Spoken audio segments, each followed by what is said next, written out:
And then, of course, the nun turned round to the rabbi and it all went horrifically wrong.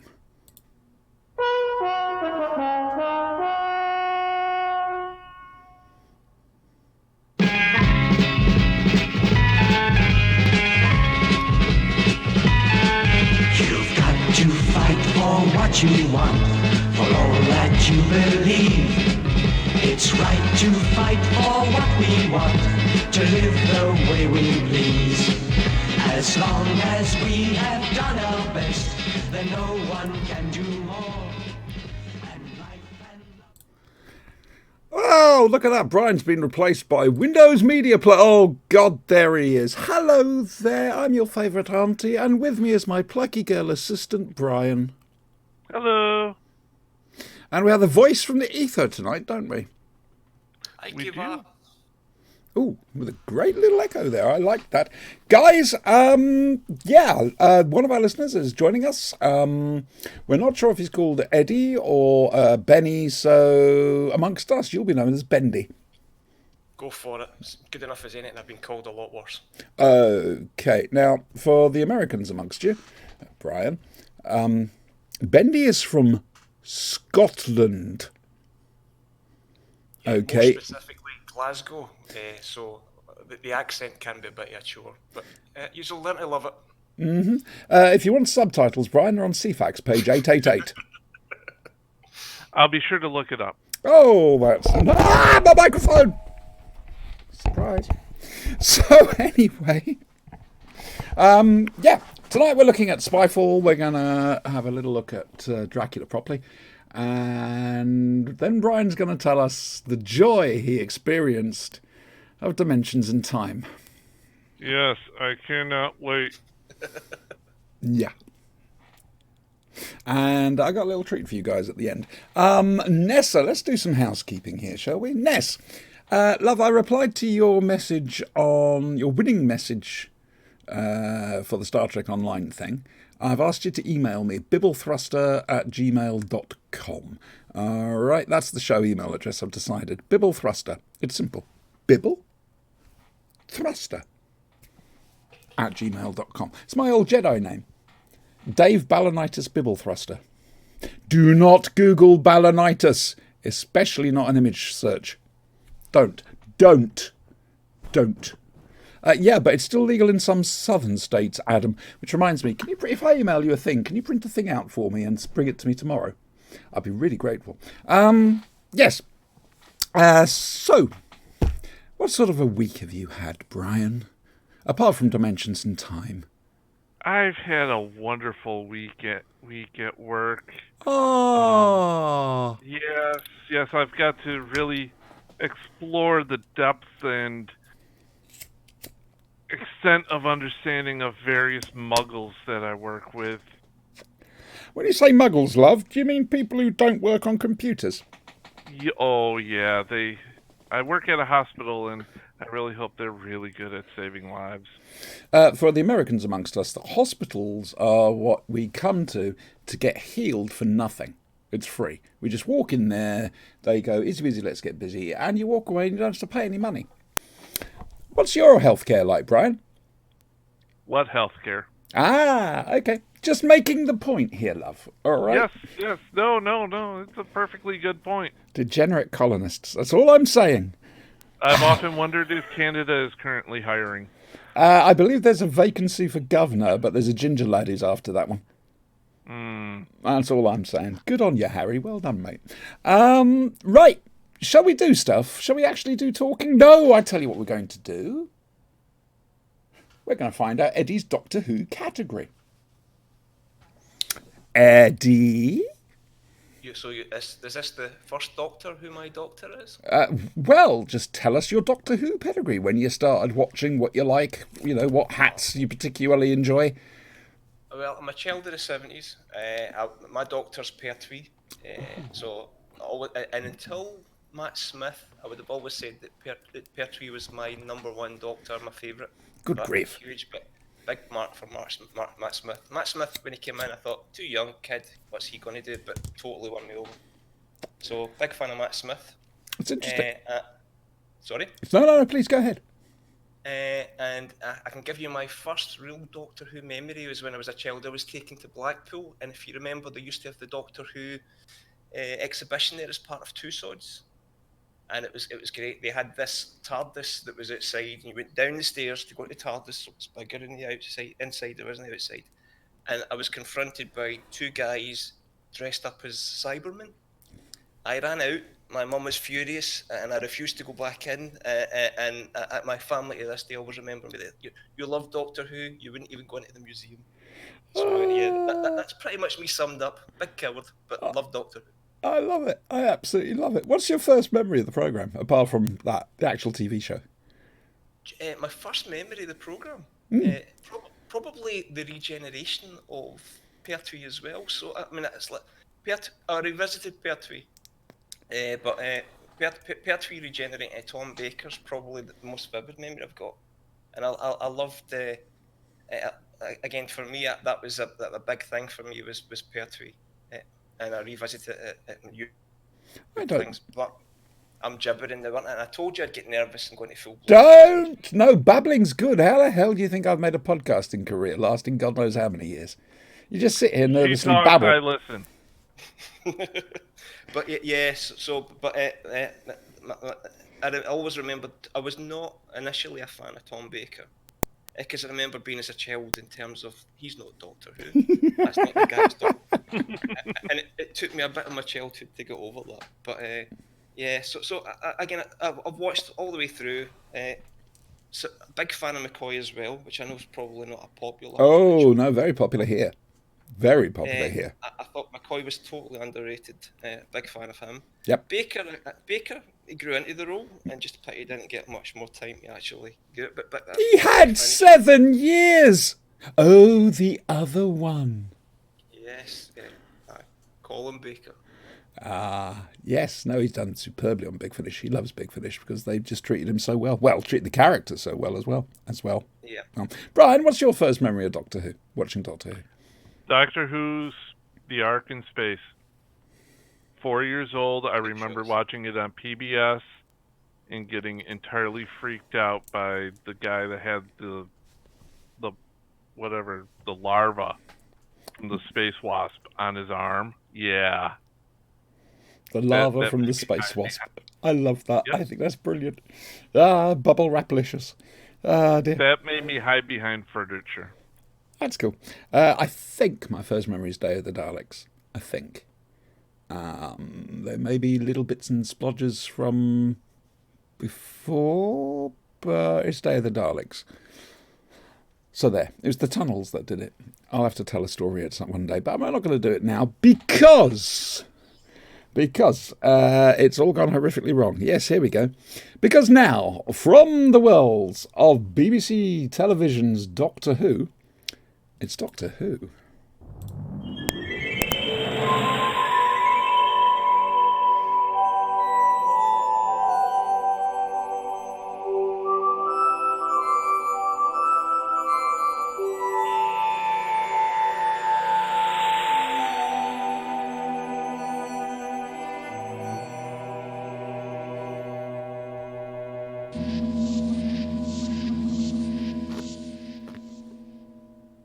Brian, stop pretending to be Windows Media Player. It's not big, it's not clever. That's all I'm saying. Aww. Okay. How about Windows Explorer? No. I'm afraid anything to do with Windows upsets Tom Tarak in chat, who is currently perving, oh dear God, over Amy Pond. Who isn't? Yeah, you don't have to help him, trust me. You really don't have to help him. Hey, I'm only one restraining order away from her, okay? This is a man who cosplayed as Amelia Pond at Gallifrey 1. Not Amy, Amelia. Yes. Okay.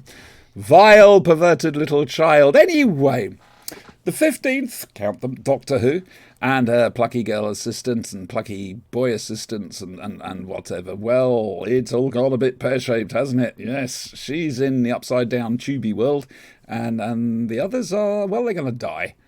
It's that simple. The plane's flying along with no cockpit. Oops. And, yeah. So how are they going to get out of that? Well, a little bit of, oh God, I'm going to say it, timey-wiminess. Basically is a Bill and Ted fix. Which... Do it once is fine, but you're setting a precedent there. And I know Moffat did a load of tricks like this, but it does take away... it does take away some of the drama if you know she can go back and fiddle it all out. Never used to do that. They never used to do that. I think the first real thing that happened, if I remember rightly, might have been around McCoy's era. I could be wrong. I could very much be wrong. But it just felt it took that away from the drama. As it is, the Doctor ends up meeting a woman in the upside-down, dangly, tubey place and goes off to, meet Charles Babbage, because this is Ada Lovelace, one of the most remarkable women who's ever lived. And Ada proves her worth. Unfortunately, the Master's turned up looking for her. Now, guys, what do we make of Sacha Darwin's Master? He's trying to be zany. Do you think? It's a little bit more like the Joker. He's trying to be more of a Cesar Romero Joker than a Mark Hamill Joker, which had the crazy and the dangerous. But this is just seeming to be a little bit more of the crazy. What about you, Bendy? I'm struggling with it as well, because again I'll go back to where does it fit in the timeline? Because Missy was sort of the whole arc around her being a reformed character, and she had her try to be reformed at the end. Sorry, I'm losing this again. Don't worry, love. Just babble away. Don't worry. It's down to everybody to make sense of it. It's not down to you. Great. So I would just, it doesn't sit in with me in terms of Missy was the reformed character at the end of the last season, and now all of a sudden we're back to being crazy and maniacal. Joker's a good comparison as well. Evil master. So it seems to be a little bit of rewriting of Moffat's history as well, which doesn't really sit quite right with me. Putting aside the whole, is this after Missy or before Missy? Well, it has to be after Missy, Why? Given the reveal. Why does it have to be? Because if it was before Missy, he wouldn't know about it. But he's using classic master technology. It's not just that. I mean, he doesn't know about Missy. Missy was just not mentioned at all. Neither was the redemption arc. This could easily be the incarnation before Missy. I'm going to disagree with you, both of you. I don't think we're seeing somebody trying to do a Joker or anything else like that. It's a superbly acted performance. This is a man with rage, huge rage issues, and a lot of it is directed inwards. I mean, at one point he whams his head against something. That's just not to make a point. He's trying to hurt himself. Yeah, it's an amazing performance, and I look forward to seeing where it goes. Sacha Darwin's been quoted roughly as saying he wanted to explore the melancholia of the character, the sadness of him, which a lot of people have sort of said they'd like to do about Doctor Who, but I think it's great. There's a lot of suppressed rage, suppressed energy in his performance, as if he's only just hanging on. And I really look forward to seeing if they develop that. I look forward to that very, very much. That's just what I think. What do we think about Gallifrey going boom again? Third, fourth time? Again? Really? I mean, pick something new, guys.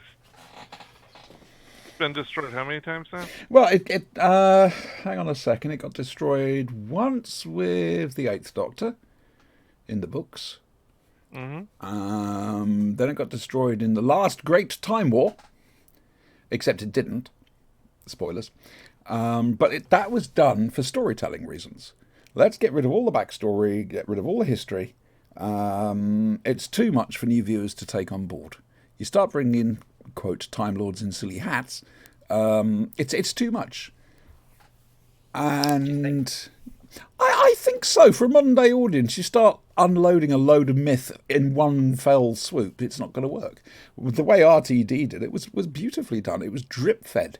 The lore, if you want to call it that, was drip fed through the new series to slowly bring people up to date. And then at the end of Tennant, Gallifrey returned. And we saw what they were really like nowadays, relatively speaking. That's my own viewpoint on it. It's going to be interesting to see what they're going to do with it. You know, there's got to be some survivors, surely. I mean, that's just. It's really destroyed, or do you think this is some sort of master trick or ploy or subterfuge as well? Well, the Doctor actually went there at the end of the episode, so she actually saw the burnt remains. I don't think it's a ploy.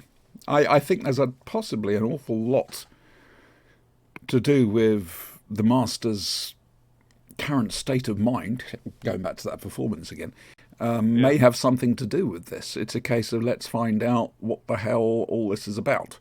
You know, and the confession he left. He did it. Yep. He did it to get back at them. And it really does sound like very childish, doesn't it?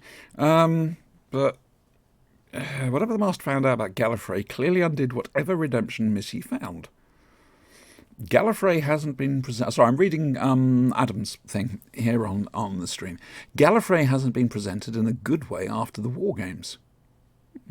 They came across as dull and pedestrian. There was no magic of godlike tech of people living lives we could never comprehend. Well, you can put that down to Robert Holmes, to be perfectly honest with you, Adam. I'll have to point you in the direction of the Dwas review, and about 1976, 77. Infamous it was. He slated The Deadly Assassin nowadays because it's considered a bit of a classic.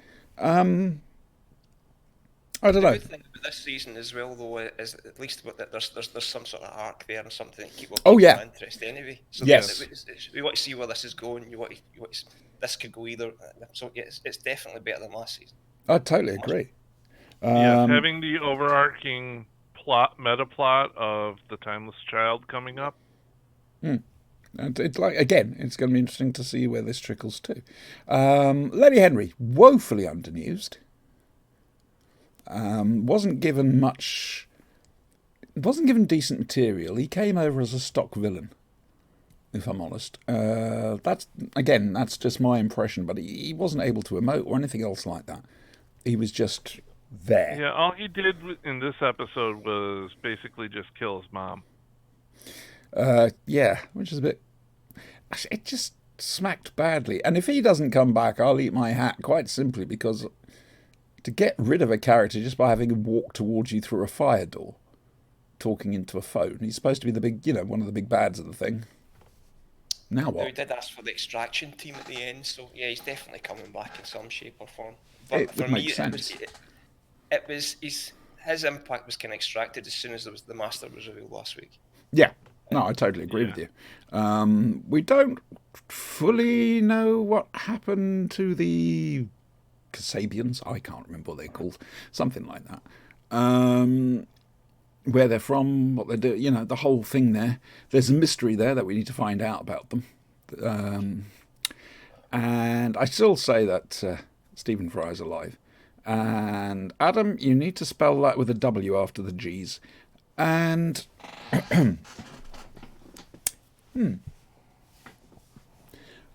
were Graham, Ryan and Yaz properly utilised? The refreshing thing here is Yaz was getting utilised. She ever did last year. That's so. true. Yeah.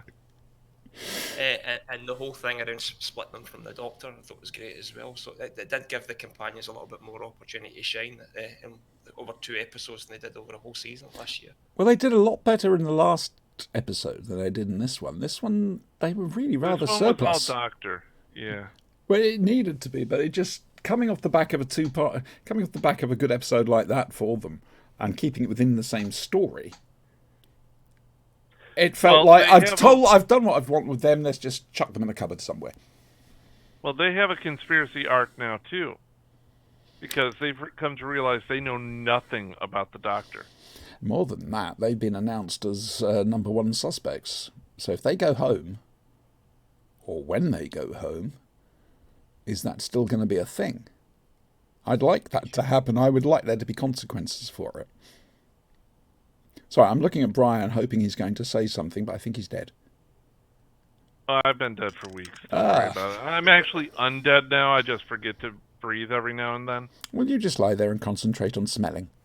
And that's all. Well, fortunately, my hair is not falling out yet, so I'm okay in that department. Mine's all over the place. It's because I put the bloody headphones on. Plus, that's not a mirror. It's an actual picture. Jesus. Always get the wrong way around. Excuse me. So, overall, what do we think of the actual plot? And by that I mean the going back to meet these historical figures. I want to know why. Why what? Exactly. Why were these aliens piggybacking along with computer people since the beginning of computers? Catching up to them, going into the future. Why? Yeah, and being somebody that works in IT, yeah, absolutely. Why would you want to consult with people that work in IT? No, you wouldn't want to do that. Exactly. We're not that creative. No. I'm not allowed to make a comment here, am I? Anyway, don't hit me. I found it. I thought it was possibly a waste. Ada Lovelace and Norrin, because it seemed like they should have had historical episodes about them anyway, rather than just chucked in. Though Chris Chibnall has said that he doesn't think a full episode could do them justice, which is fair. But it did feel like I'm just going to sprinkle a little bit of this on top. But then, you're introduced to them, you get to know them, and then the Doctor does the psychic whammy. Yeah, which that's another thing. Yeah, where is all this coming from? I know the Time Lords are telepathic, minorly. He's done it before, though. But she's having a full-blown telepathic conversation with the Master. Oh, well, yeah, all right. They haven't done that in the series before, but the telepathy thing, the whole contact thing, yeah, that's been established since the Three Doctors. Oh yeah, you've seen Matt Smith busting his head into other people for telepathic contact. Yeah, I do prefer this version, quite frankly. But Capaldi learnt not to do it in the pilot. Not the pilot. He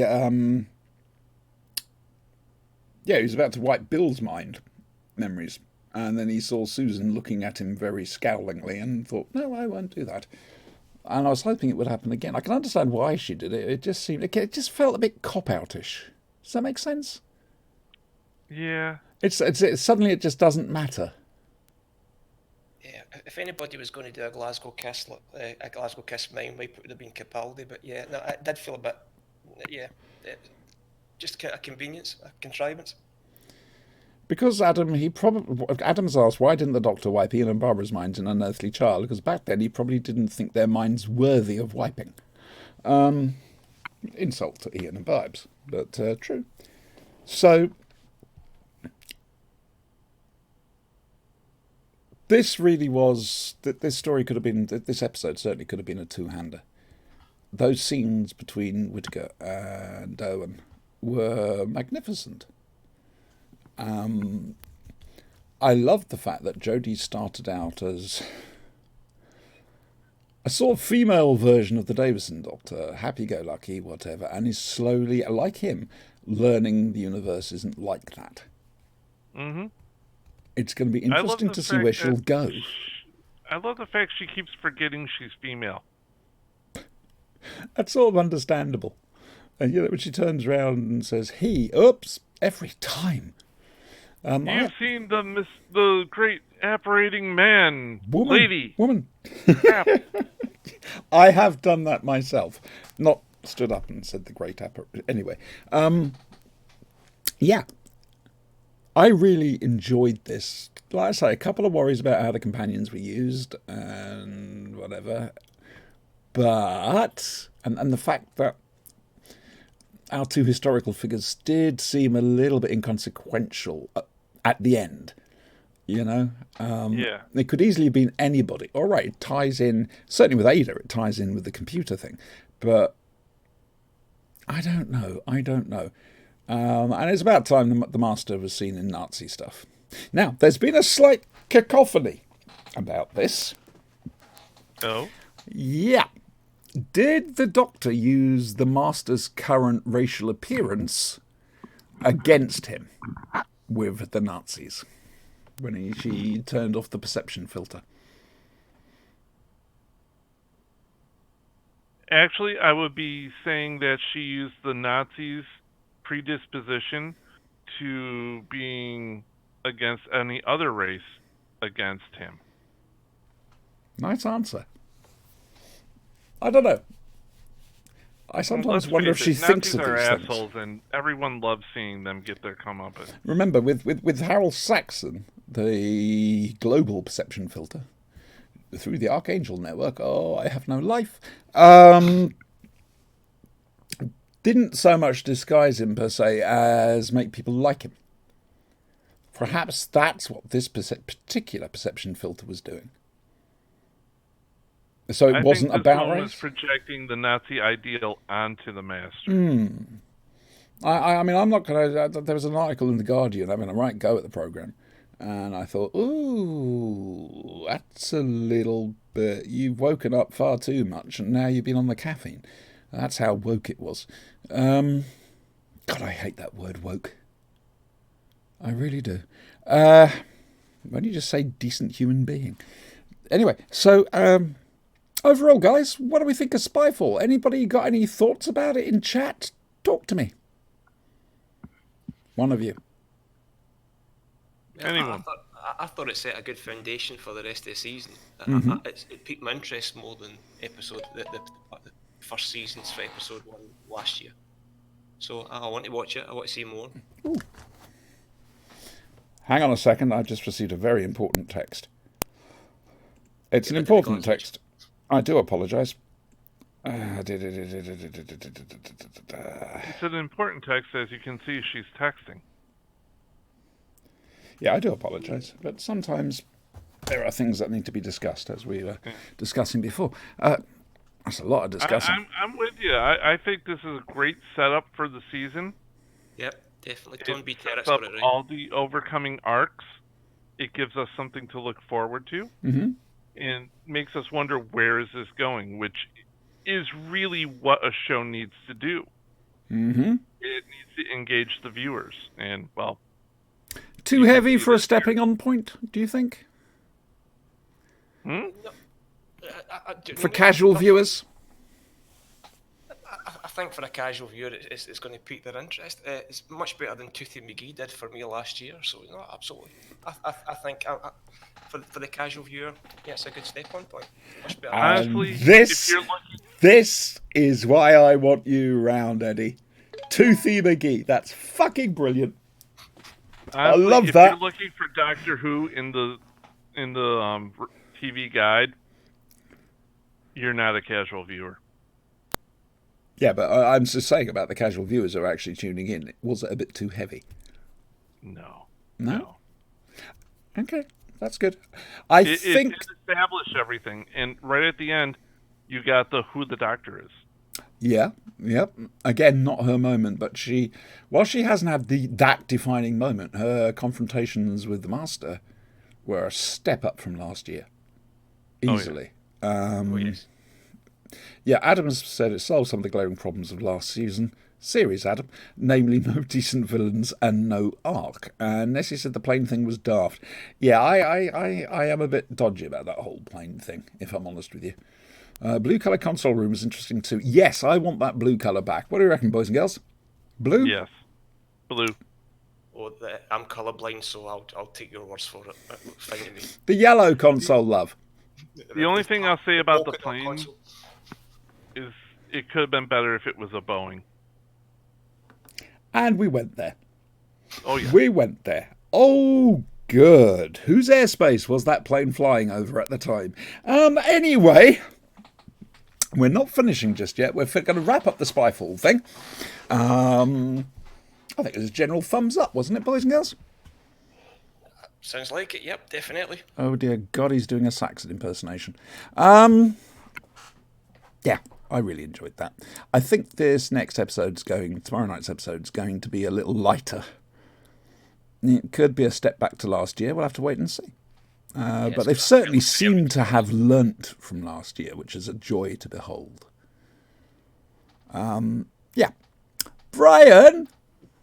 Yes.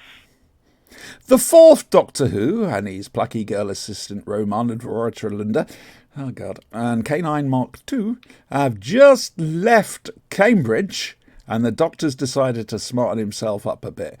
And then suddenly he gets trapped in a Pet Shop Boys video. Dimensions in time, Brian. Normally I recount the plot of these things, and that would involve having a plot. Yeah, I can't really recount the plot of this because there isn't one. Right, okay. First of all, here we go. Dimensions in time. And I really should link you through to the one with production subtitles because I think you'll pee yourself. Okay. Basically, the Rani is trying to trap the Doctors in some sort of black hole thing, pickled in time like gherkins in a jar, including the massively disrespectful model heads of former Doctors.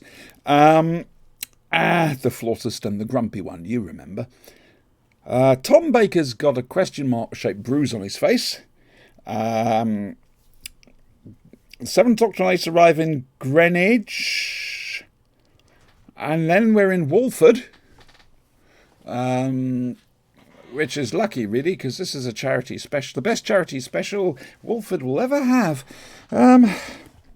EastEnders, which is a incredibly popular soap opera over here. God knows why. It's just people being miserable. Even I've heard of EastEnders. Yeah, it's one of the biggies. It's mid-80s. Forever. I hate you. Yeah, this is, again, I'm trying to sort of give some context to Brian from what it was like during the Sandbox years. I refuse to call them wilderness years. This was our 30th anniversary celebration story, Brian. Originally, there was going to be a story called Into the Dark Dimension. And it was mostly going to star Tom Baker with guest spots for the other Doctors. They weren't too happy about that, but it didn't even get that far because it all fell apart. Partly to do with the McGann rights movie rights, whatever, because they were still talking about that. Then there was the money, and there were worries about the script. And we ended up getting that. We ended up getting Davies' magnificent 30 Years in the TARDIS documentary. What year is Dimensions in Time set? I've no idea. Madam, what year is this? That was one of the things we got, Brian. Yeah, from the looks of it, just from a casual observation of it, it looked like it was taking place at a convention. Because you had all the cosplayers as the villains. I like that. And then you had the companions kind of jumbling up with the Doctors.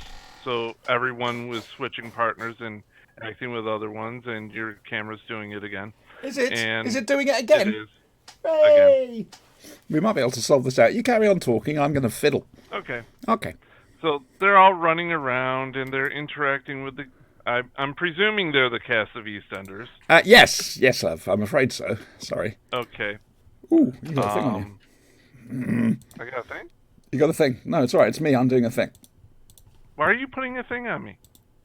Have you seen you? Good point. All right. I'd put a thing on me. Okay. I'm thinking I should hand out paper bags to everybody in case yours falls off. No, I have absolutely nothing to stand on in that. I'm afraid you'd be handing me the paper bag first. Hey, I'll just throw up my... I've never been on video camera. I'll just throw up my Discord icon and we'll go from there. Yeah, that's cool. Well, again, reading what's being said in chat. So a few years ago, why didn't EastEnders do something about it in 2013? Well, is there a monorail there now, Adam? I don't think so. Yes, Arthur Fowler is dead. But then so's Pauline. So I don't think EastEnders is canon anymore. Especially as now we've seen it on the telly in Doctor Who. So it's a shame, but at one point Doctor Who was predicting the various fates of EastEnders characters. With horrible accuracy, actually. I do have to say I did cheer when I saw the Brigadier again. Yeah, and with Colin's Doctor. One of the highlights. And with Colin's Doctor, just so he could complete the set. I like that. I like that a lot. Poor old Nick. All right, I'm not going to ask you to tell me what you think about it, because is it worth it? I lost sanity points. I was gibbering for a little while there. It is a Lovecraftian horror, I will be honest with you. It was really funny because I watched it on lunch at work and had to hide under my desk for a little while. Oh, were you that scared of Fifi from the Happiness Patrol? I was sobbing under my desk for just a little while, and they thought I had a rude customer. Ah. Did they wonder why you were asking if anybody that could kill this person called Siobhan? Yes. Anyway, that's Dimensions in Time. Let's just get that out of the way. I'm doing all this to sort of fill you in on stuff I'm guessing you may have missed. I don't know. I did miss this, yes, and I think I was better for it. Eddie, you've seen Dimensions in Time. Talk to me. Oh yeah, it's absolutely dire. It was to call it an anniversary special. It was more like a punishment for fans. Who was the guy at the BBC that didn't like Doctor Who? Grade and Powell. They'd gone by then. Yeah, but did they have some sort of influence back then? Because that was absolutely shit. The decapitated heads at the start was really disturbing. Yes. Tom Baker phoning it in and decide you're talking about cosplayers. Well, Tom Baker wasn't a very good cosplayer. Could he not even find his old costume? I've got this memory of him wearing a Trilby hat. No. The hat was correct. The thing that was wrong was the shirt. Yeah. Best 3D Doctor Who episode until Day of the Doctor. Oh yeah, it was in 3D. Oh God, yes, I saw the glasses. It was horrible. Oh, I forgot about that. And they did bring back Romana too. Yeah, that makes sense. I'm going by the Discontinuity Guide's continuity here. Basically, Dimensions in Time takes place after Sharda, but before the Leisure Hive. Fight me on this one. Fight me. Okay. I'm okay with it. Shall we get away from that? Yeah, best forgotten. Yeah, and that was Doctor Who. Hopefully. Why isn't that working? It's not working! You've turned me into Windows Media Player again. I have. So we're going to give people a blank screen for the moment with some music whilst we discuss what we're going to do next week. We've got the next episode of Doctor Who, and we're looking at some big finish at some stage. Possibly robots, I don't know. But we're going to see. They're also coming out with Adamant Lives, which they've kept a little bit quiet about. I really do want to listen to that. I like Adamant. Not all of it exists in the archives, unfortunately. It's basically this Victorian adventurer who's frozen and wakes up in the swinging 60s London. And it's a brilliant series. It really is. But anyway. Ooh, look, there's a thing on the screen. It's doing a thing!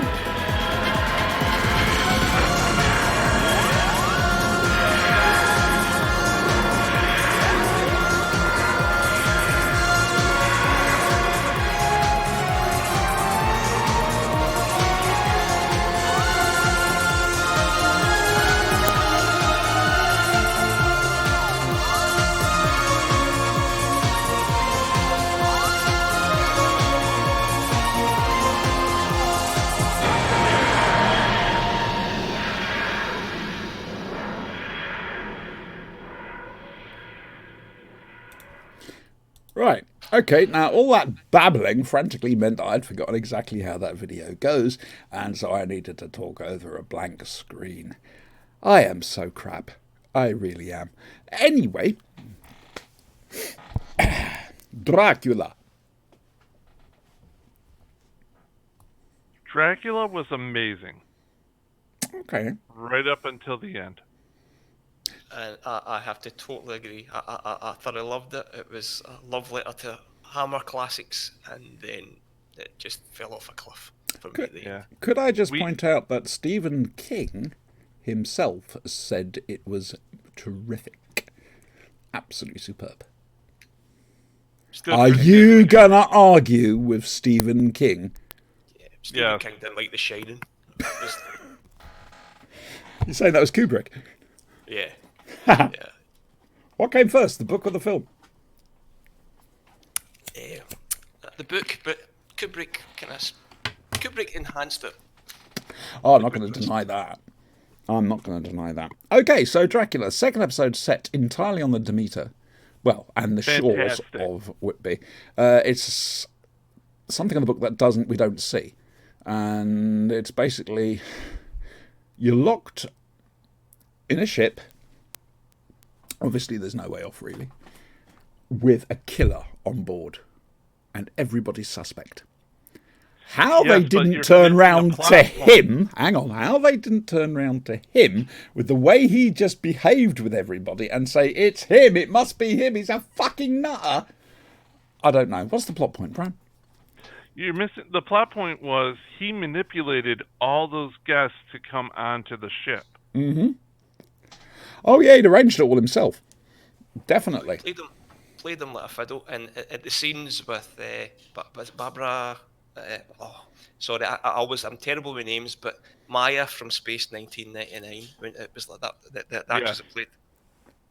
He knew her in the past, knew her as a little girl, manipulated the whole situation. It was just totally playing everybody like a fiddle. I thought second episode as well, thoroughly enjoyed. Really good. I have to admit, I had a slight problem with the casting of the ship's captain, simply because it's Anderson from Sherlock. And this being Mark Gatiss, Stephen Moffat, it just seemed smack bang right in your face. It's Anderson. Which is a shame because he's a great actor. He's a great actor. You've got a problem with his beard. It's a very nice beard. It was fake as all hell. It didn't move at all. I'm pretty sure the ship didn't either, really. It's television. True. It's not real, Brian. It's not real. Good fake beard. I will introduce you to the Doctor Who story called State of Decay, and we'll discuss facial hair after it. Ivo. And Tarak. Oh dear. Or Tarak. Sorry, not Tarak. Tarak. I get confused. And the third story, the third episode, which I don't want to go into too much in case people haven't seen it. Is there anybody in chat hasn't seen it? I don't know. We've only got 2 viewers at the moment. But let's play safe here because this is going up onto YouTube afterwards, and we'll get a lot more views then. Okay. Oh, is Neddy Bear there? No, there's Neddy. Neddy Bear. Hello, baby. Yep. Hello. Anyway, the Flashing Blade podcast, the show with cats. I found out something. And not the CGI ones that are crap. No, I found out something, actually. I think, and this show has been going for a very, very long time, I think, and feel free to correct me if I'm wrong, anybody, in the YouTube comments or whatever, Neddy's actually, he's not very disinterested. He's normally quite perky. I think The Flashing Blade was the very first all-female podcast at one point. I think so. It was back when Vicky and I did it. Don't know. I don't know what I thought of that, but yeah, no, we've been going for years. And I was going to make a point. First podcast I ever listened to. Really? Seriously, yeah. So it was that when I got my first iPod. It was one of the first things that I found, and introduced me to Professor Dave's Ark in Space and other things as well. So thanks, guys. Oh God, I'm so old. Well, me too. Oh, thank you, love. I appreciate that. Have you listened to Staggering Stories? I recommend it. I do recommend it because Adam's going to buy me a cup of coffee tomorrow. He's sitting in chat going, "Oh bollocks." It's a good podcast. First 23 are the best though. So feel free to cough your fill, Adam. I don't want to go into too much about it. It made sense. Next one out tomorrow. Oh, righty ho. Tell you what, type up what you're talking about in that one, and I'll give it a plug. The ending, however, you have a problem with the ending. Pure what the fuck Mofat. Well, for a start, it was the whole thing with her jumping up onto the table and ripping down the curtains without giving too much away. That was perfect. That was awesome. That's where it should have ended.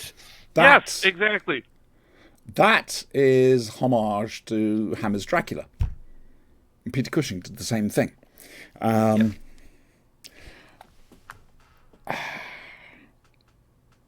honestly, genuinely am not sure what to make of that ending. It's as if he almost had a heart. I don't know. I genuinely don't know. I'm going to be interested to see if there's going to be another series of this. Was there a word limit on the script and they just ran out of words? Well, that's just it. I needed another episode because it suddenly introduced all these new characters, and you needed another episode to get to know them and to see their stories and how they interact with Dracula rather than rushing it in just the one episode. Exactly. I wanted to see more of Zoyagi. Oh, yeah, that was fantastic. That was amazing. Van Helsing, spot on. Really enjoyed her. Yeah. Mark Gatiss turns up as Mark Gatiss playing Renfield. Renfield? One or the other. Does he ever play someone other than Mark Gatiss? He plays Mark Gatiss playing other people. Sorry, I'm being cruel. He was great. The only trouble is he's very recognisable now as Mark Gatiss. It's unfortunate. He's that well known, certainly amongst the we. And so it does take you out of the moment when you see it's Mark. It's just one of those things. I can't blame him at all for grabbing one of the roles for himself, especially a quirky role like that. Delicious. The bit where he's filling out the newspaper crossword. Every answer is Dracula. Just brilliant. just brilliant. Okay, Staggering Stories tomorrow being released from www.staggeringstories.net. You owe me for that voiceover. Spyfall parts 1 and 2 and his Dark Materials, which I've just finished. I absolutely adored that. I just obtained season 1. I finished it last night. I said in the run-up to Christmas that this generation's wolves are running, in a reference to Box of Delights. What an amazing show that was. Box of Delights, was that the one that was on years ago with the Christmas stuff with Patrick Troughton? Oh, yes. That's fun. Yeah. I was a bit too old for it, unfortunately, so I missed it. But his Dark Materials, it's a brilliant Christmas show. And not just for the kids, but for the family. It's a great thing. I can see kids reminiscing about this for years to come. I really can. This generation of kids, providing they've got a chance to see it, they're going to adore that and they're going to harken back to it in the same way that people harken back to Box of Delights. That is what I think. How is little X-23 in it? Is that her? Yeah, that's brilliant. Absolutely brilliant. All the child actors in his Dark Materials, they knocked it out of the park, and you never get that from child actors. I reference, of course, Chloe Webber. Remarkable acting from the kids. Totally brilliant. Loved it. Right then. Okay. Eddie? Yes, still here. Eddie, love, would you like to come back regularly? I would love to, if you was to have me, yeah. And I promise I will try and get a bit better, but yeah. And Sweetheart, absolutely. Drugs. Drugs? Just okay, drugs. Drugs or alcohol, well, same thing. Or both. I'll remember that from next week. You're in Glasgow. There's one only a stone's throw away. Sorry. Sorry, I just remembering what Kai and Faye, so a couple of my gaming mates and Paul. Yeah, that's cool. It's interesting to know you're not the first person who's been referred to us by Professor Dave and Lilibet, the Wonder Girl. I think Vicky came from them originally. That was a suggestion from Dave, which is great. Yeah, please do, Christian. his Dark Materials is an adaptation of the book by Philip Pullman. If you've seen the film The Golden Compass, it's basically a far better version. I think it's fair to say. Now, I came to it raw. I hadn't seen The Golden Compass. I hadn't read the book. And I just loved it. Absolutely loved it. Now, okay, chat, I've got something for you. It's a little something. It's a YouTube link. And this, bye then, and this is what we're going to be talking about next week. You ready? Ladies and gentlemen, I give you the television series of Whoops Apocalypse. We'll be discussing Doctor Who as well. All 6 half-hour episodes there together. And it needs to... it badly needs to be seen and loved by more people. It's barking mad. And I'm going to make you feel old then, Siobhan, because when it was first on, I wasn't allowed to. My parents wouldn't let me. It was touch and go for me. I'm going to be honest with you. 10 o'clock on a Sunday night, school in the morning. Absolutely. Ooh, it was rare. I have a feeling I may have seen a bit of it and then come to it later on, but I can't remember. But it's there. The link for all 6 episodes compressed into one video is there for you. So, guys, if you want to have a watch, we'll be discussing it next week. So you at least have some reference point to understand what the hell we're going on about. Especially some of Lacrobat's disguises. Yes. I'll link you through to that, Brian, and everything. Unless you've got it there, I don't know. I got it. Just one other little link for you, boys and girls, and this is the YouTube channel. Okay, my YouTube channel, where these videos, or the videos of these broadcasts, get put. So if you want to go back for some strange masochistic reason and watch them again, you're more than welcome to. There's also lots of gaming stuff on there, because during the week I stream Star Trek Online. I had a good week in Star Trek Online. Do you want to hear something interesting? No, but you're going to tell us. I am going to tell you. You're quite right. So I'm playing. A couple of nights ago, I'm playing around. I'm streaming on Twitch, streaming my gameplay. And this chap called Bill turns up in chat. Nice enough bloke. Hello. I popped down to Starbase 1, the big star base outside Earth, just to repair my ship and this, that and the other. And suddenly a trade window opens up on the screen. And things are being put into this. Somebody wants to give me stuff.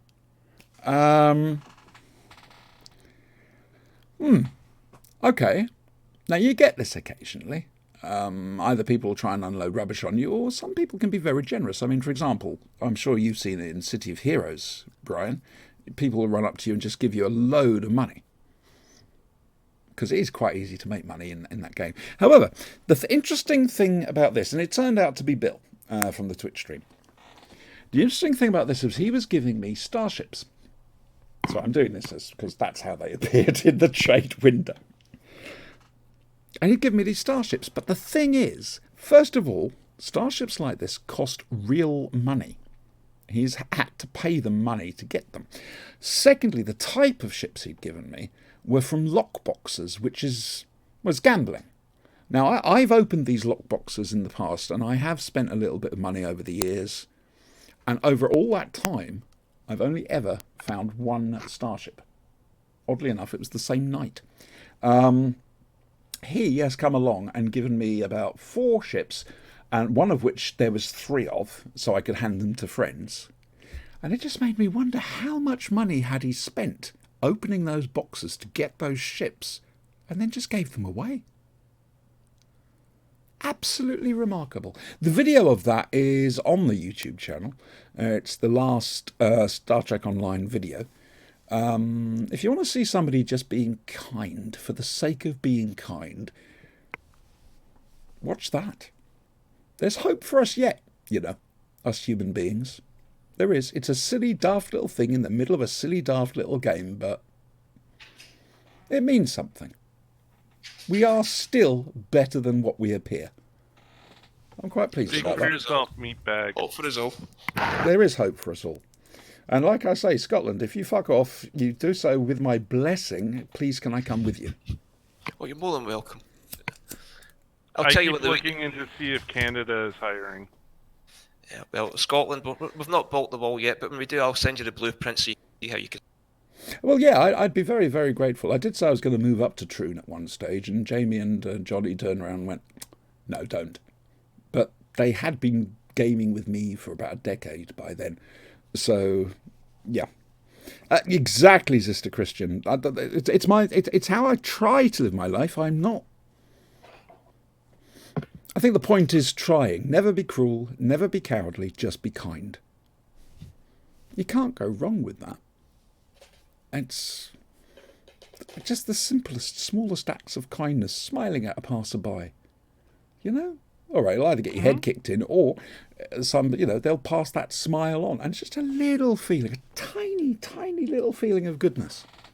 You've done something nice. It's, Well, that's a very soppy and philosophical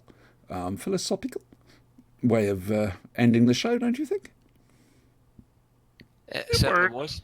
Yeah. Works better than the ending of Dracula. That's very true. Unfortunately, Brian hasn't just gone and done the same thing as Dracula did. He's still there. And of course, what this did mean was we missed the bit where the mysterious wind comes out from nowhere and blows the ashes away. This is true. I mean, where does that wind come from? I'm still trying to figure out where all the other undead are coming from. Well, there was a mummy undead and a daddy undead, and they loved each other very unmuch. And so, when two undead love each other, they give each other a special hug. They do, yes. Oh, bless you, Christian. Is that my friend Christian Ainscough, by any chance? I do wonder. Give us a yell if it is, Christian. And if it isn't, well, it's nice to meet you. I think that is Christian. If it is, well, it's lovely, lovely guy who I'm hoping to see at the Capitol. I don't know if he'll be there. Remember the Capitol Convention, end of April. They've just announced some guests from the Peter Cushing movies. And we're going to get both Barbara and, Louise, Doctor Who's niece. Yay, Christian! How are you, my love? How's your missus? How did she do in the election? Wonderful. Sorry. Nice people. Really good people. I hope to be up at Derby this year. No promises, though. In March. Oh, yes, we have the Terence Dicks. A celebration of Terence Dicks is in March in London. I can't get to that one, which is a shame, because I really, really would like to. Oh well, there's the Capitol. And I'm looking forward to that. I tend to sit outside. I don't go to the convention. I just sit outside with a cup of coffee and chat to people. It's my way of meeting folk, actually socialising. It's nice. I love it. Okay, shall we fuck off? We've been going for an hour. Sure, whatever.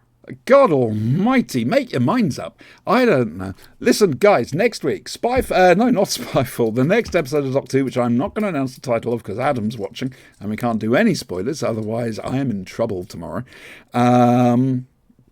And also Whoops Apocalypse. The link's there. Please take your time and watch it. Adam, I don't expect you to. You'll be editing all week. It's brilliant comedy. Just watch that. And yeah, we will see you next Saturday at 9 p.m. GMT here at the home of time, Brian. And he's not. Yes, you future livers. We're in the space year 2020. And Eddie will be back as well, and we'll see if we can sort out video for him instead of him being a disembodied voice. Mork calling us, and anyway, yes, Mork. I shall. Shall we go? Shall we? Let's go down the time tunnel. Do you want me to put on the time tunnel? Sure, why not? I don't think I've got the time tunnel here. Do you know the time tunnel ended up starting where it finished? Or finishing where it started? Interesting little fact there. I know, Brian, you're about to turn into Windows Media Player. Alakazam react. Ha /. Guys, thank you so much for tuning in. This will be going up on YouTube, and you got the links there to the channel and also to Whoops Apocalypse for next week. We will see you in a week's time. Have a good week, people, and remember to be kind. Say goodbye, folks. Cheerio. Goodbye, folks. Oh, it's me now, isn't it? Yeah, bye.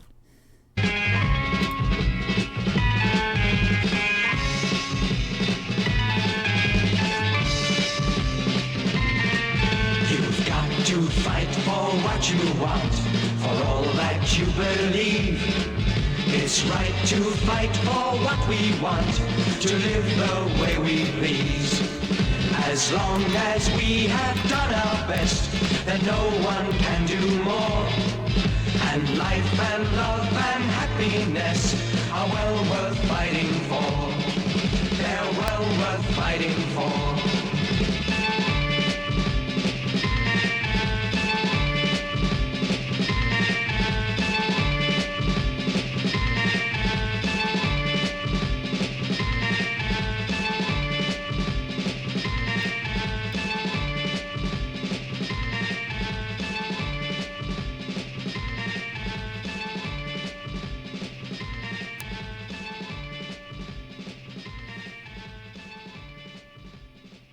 And especially for Adam.